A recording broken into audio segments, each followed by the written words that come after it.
Ya. Oke, mungkin Pak Renat bisa ngejelasin. Ya, Assalamualaikum warahmatullahi wabarakatuh. Waalaikumsalam. Saya selaku PH dari PT Tanindo Minero Perkasa. Dalam hal ini PT Tanindo Minero Perkasa direktur utamanya Pak Armintan menggugat PT Samudra Indonesia Ship Management senilai 3,7 miliar. Utang ini terdiri dari utang barang dan jasa yang sudah diambil atau dikerjakan namun belum berhasil dibayarkan. Sudah kurang lebih berapa tahun ya? 2 tahun ya, 2 tahun lebih 2 tahun ya.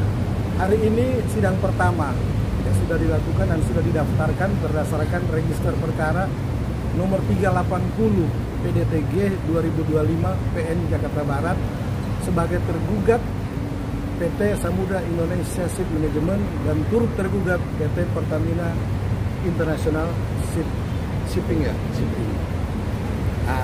Gambaran utama seperti itu kira-kira.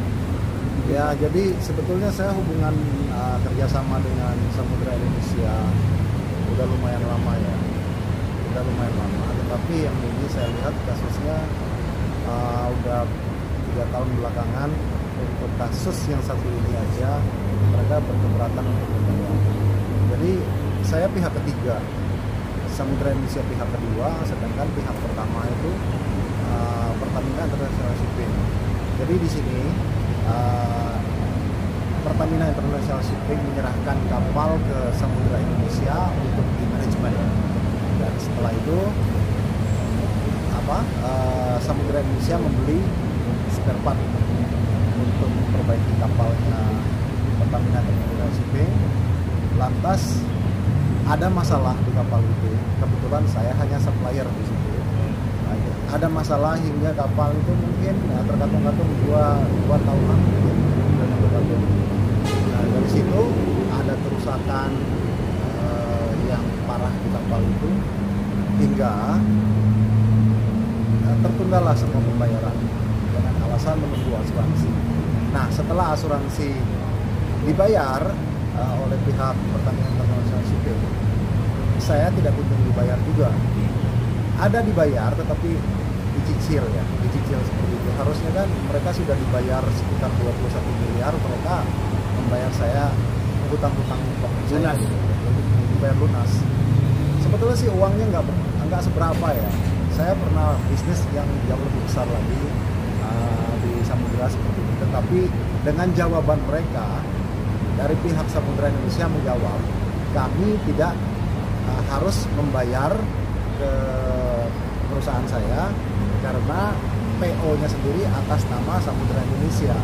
Nah, menurut saya kan tidak betul hal seperti itu. Kenapa? Jadi ya seperti ini deh. Kalau saya misalnya kerja dengan saya belanja dengan seseorang, terus saya nggak dibayar setelah saya supply, apakah saya nggak dibayar orang yang tokonya yang saya ambil? Kan tidak seperti itu. Nah, Samudra Indonesia menganggap seperti itu. Jadi itu yang saya anggap mereka melakukan prestasi dan sudah kita gugat. Dan hari ini sudah selesai sidang yang pertama. Pak, boleh tahu Pak, berapa total yang sudah mereka bayarkan dan berapa kekurangannya Pak? Kekurangannya mungkin 3,7 miliar. Makanya itu uang kecil lah buat Pak Bani gitu loh. Buat Pak Bani itu uang kecil banget. Di sini Pak Bani itu suami dari Ibu Lulu Tobing. Saya juga langsung WA dengan Pak Bani tetapi nggak digubris, dan beberapa bulan yang lalu saya pernah kirim karangan bunga juga untuk Pak Bani, Pak tolong dong dibayar gitu loh. Tetapi masih nggak ada tanggapan dari Pak Bani. Sedangkan Pak Bani sendiri teman saya juga gitu. Saya kenal dengan Pak Bani, tidak pernah ketemu, dan saya nggak kira yang nggak ekspektasi Pak Bani nggak akan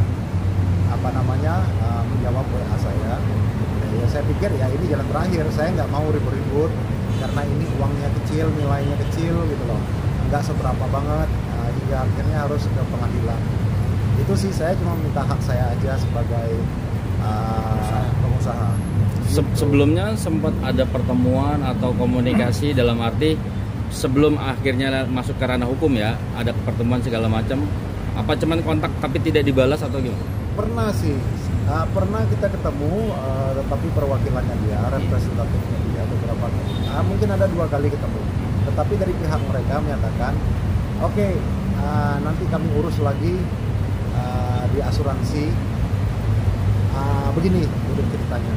Jadi setahu saya ya, dari PT Samudra Indonesia ini menagihlah ke PT International Shipping Peace ya senilai 30-an miliar kalau nggak salah. Tetapi yang dibayar 21 miliar. Itu pun bukan kesalahan dari PT Peace kalau saya dengar seperti itu dari teman-teman saya juga yang di Peace. Itu karena dari pihak samudranya sendiri. Yang dalam hal ini katanya kembali lagi saya ulangi, katanya yang tidak cakap untuk mengurus asuransi pada waktu itu. Nah, tetapi apapun cerita, mereka sudah dibayar 21 miliar, saya belum dibayar. Saya tambahkan juga bahwa dari pihak Tanindo Minero Perkasa sebenarnya telah mengirimkan somasi beberapa kali kepada pimpinan PT Samudra Indonesia Ship Management yang notabene holdingnya PT Samudra Indonesia Tbk. Namun dari beberapa kali kami mengirimkan somasi tidak pernah direspon secara baik, sehingga pada ujungnya hari ini ya kami sudah dari pihak Tanindo sudah mendaftarkan gugatannya dan hari ini sidang pertama. Kira-kira demikian. Kalau ada etikat baik dari mereka, apakah pihak Bapak masih membuka pintu maaf atau damai lah seperti itu? Saya kira saya tidak mau. Jadi ini akan tetap bergulir gitu kan. Saya kira saya tidak mau ada mediasi dan lain-lain. Karena saya berkali-kali mengingatkan mereka, saya merasa ini harga diri bukan masalah uang. Mungkin di perusahaan lain jauh lebih besar daripada ini. Ada juga satu perusahaan pemerintah ya yang sekitar 38 miliaran. Sampai hari ini saya anteng-anteng aja gitu loh. Karena komunikasi baik. Ya karena komunikasi saya baik. Tetapi ini saya nggak pernah direspon. Kalaupun mereka kirim representatif hanya janji-janji surga saja. Jadi saya pikir, aduh ini perusahaan TBK, Samudra Indonesia ini perusahaan TBK, uang segitu nggak ada artinya. Sedangkan mereka beli kapal baru yang nilainya ratusan miliar satu kapal. Itu kan uang kecil aja, harusnya malu lah. Perusahaan sekelas ini uang 3 miliar lebih enggak dibayar, itu malu sekali harusnya gitu. Pak, satu lagi Pak, mungkin menolak berdamai, tapi gugatan tetap harus mengembalikan dana harus tetap diprioritaskan nggak sih? Betul, tetapi di sini saya ada kerugian imaterial juga. Kalau uang itu saya putar untuk usaha yang lain, saya udah lebih banyak dapat. Jadi saya tetap akan jalankan kasus ini walaupun mereka berdamai. Beberapa hari yang lalu juga ada yang menelpon saya, mungkin dia bilang 2 minggu lagi akan dibayar, tetapi saya tidak berani karena saya pikir berkali-kali mereka menjanjikan begitu, tetapi gugatan kan di perdata biasanya ada gugatan material dan imaterial yang di total mungkin akan lebih dari nilai yang di materialnya ada anggap berapa di dalam bisa? gugatan memang kami mencantumkan kerugian imaterial. Kerugian imaterial itu timbul karena rasa malu dan biaya-biaya atas kerugian kan yang sudah dijalankan oleh pihak prinsipalnya. Di dalam gugatan kami memasukkan kurang lebih 5 miliar. Ya. Namun memang di dalam tahapan hukum acara setelah persidangan hari ini kita akan masuk ke tahapan mediasi. Nah, mediasi itu memang dimungkinkan untuk beberapa tawaran-tawaran. Nanti kita tinggal lihat tawaran seperti apa yang memungkinkan. Karena ini sudah masuk di dalam hukum acara. Ya.